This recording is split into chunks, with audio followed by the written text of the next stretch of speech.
जय शिवराय. आत्ताच आम्ही पिंपला करून आलेलो आहे आणि आता भिलाईकडे चाललेलो आहे. पिंपला ते भिलाई साधारणतः अर्धा तासाचं अंतर आहे आणि आता समोर दिसतोय आपल्याला तो भिलाई. हा समोर आपल्याला दिसत आहे भिलाई करण्यासाठी आता आपण चाललेलो आहोत. थोड्याच वेळात आपण भिलाईच्या पायथ्याला पोहोचणार आहोत, खिंडीत पोहोचणार आहे. त्या खिंडीतनं आपल्याला वाट आहे वरती भिलाईकडे जाणारी.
जय शिवराय.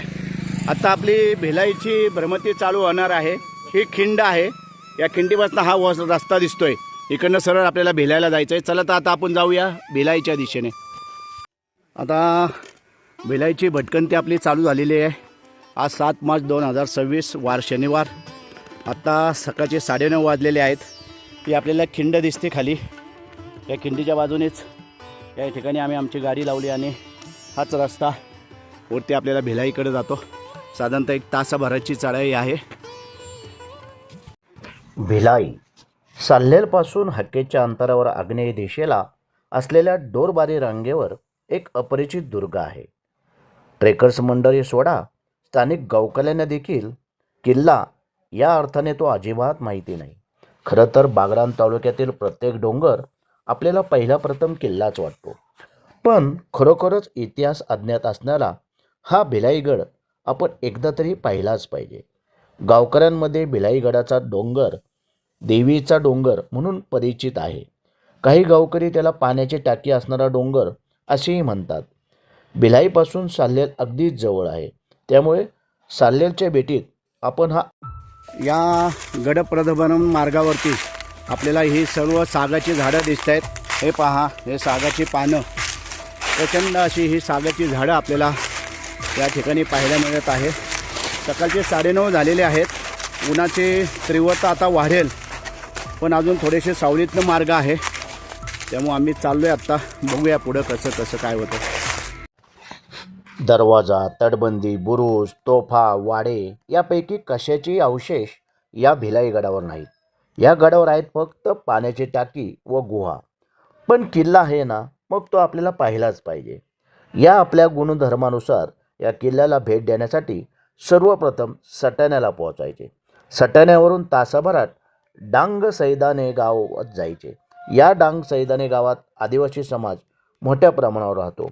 पुढे डाक सौंदाने गावापासून वाटोडे मार्गावरील 4 किलोमीटर अंतरावर असलेले दगडी साकोडे या गावाकडे निघायचे. दगडी साकोडेमध्ये भिल्ल व कोकणी लोक आढळतात. या गावातील सगळी घरे दगडांनी बांधून काढलेली आहेत.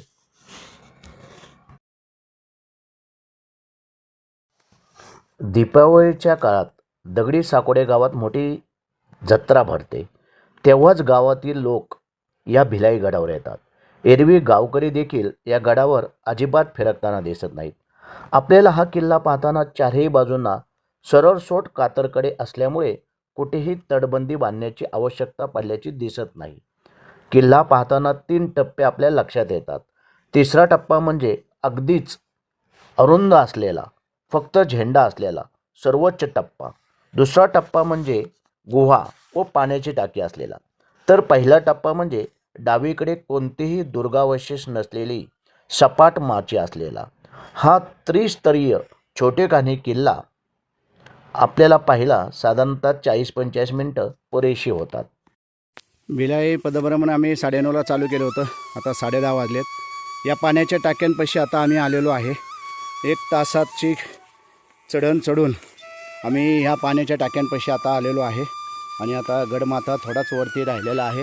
हा समोर दिसतोय गडमाथा आणि इथं ह्या पाण्याच्या टाक्या. हे भिलाईवर असलेलं ही देवीची मूर्ती आपल्याला दगडात कोरलेली या ठिकाणी पाहायला मिळत आहे. आणि अशा टप्प्याने आता वर जायचं आहे. थोडंसं राहिलं. इथं खाली पाण्याच्या टाक्याच्या थोडंसं वर आलं की अजून या ठिकाणी हे पाण्याचं टाका आहे. हे पाहून आता वरती जायचं आपल्याला. तांबरे या छोटेखानी किल्ल्याच्या आजूबाजूला अनेक मोठे किल्ले आहेत. त्यामुळे या किल्ल्याचा वापर टेहरणीचा चौकीसारखा होत असणार याबद्दल दुमत असण्याचे कारणच नाही. गडाचा इतिहास अद्याप अज्ञात आहे. पण स्थानिक गावकरी शिवरायांच्या काळात इथं काहीतरी लय मोठं घडलं होतं असं आवर्जून सांगतात. कदाचित 1671-72मध्ये साल्हेर मोरेच्या युद्धात बिराई, चौलेल, पिंपरागड या किल्ल्यांनी महत्त्वाची भूमिका बजावली असावी असे वाटते.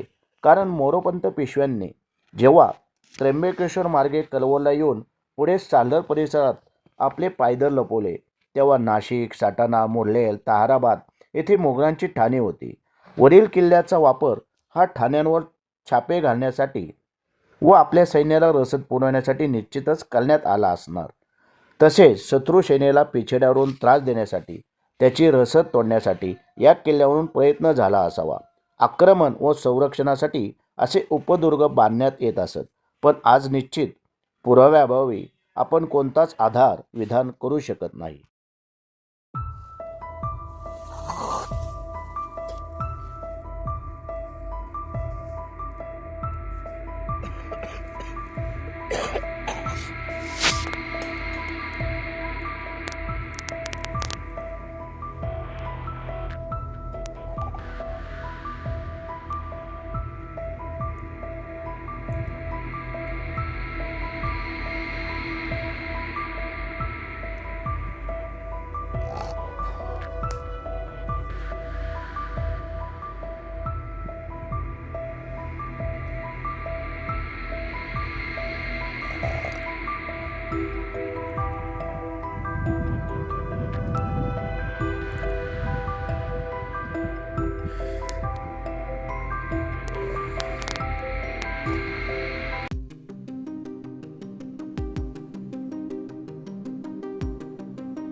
जय शिवराय.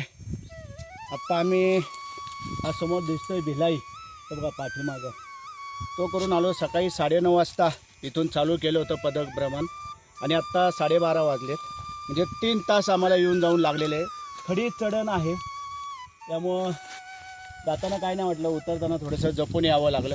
अतिशय थरार असा हा ट्रेक आहे. उन्हाळ्यात कोणी हा करू नये. आत्ता मार्च आहे, एवढं ऊन नाही आहे. पण एप्रिल मे मध्ये तर हा बिलकुल करू नये. कारण की नाशिकमधले गडकिल्ले हे एप्रिल मे महिन्यात करायचे नसतात. कारण की ऊन जास्त असतं आणि इथले सगळे खडी चढणवाले असतात. आणि सकाळीच आज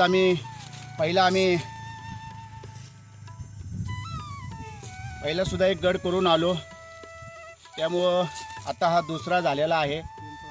पहिला आम्ही पिंपळा केला, तो सकाळी 6 वाजता चालू केलं होतं. 8:30ला आम्ही खाली आलो, 8 वाजता खाली आलो. नंतर 8:30ला खाली आलो. त्यानंतर अर्धा पाव 1 तासाचा हा रस्ता पुढं आणि मग तिथनं 9:30ला हा चढून परत खाली आलेलो आहे. एकदम बेस्ट असा ट्रेक झालेला आहे. ॲडव्हेंचर आहे. चला या ठिकाणी थांबतो. जय हिंद, जय महाराष्ट्र, जय शिव.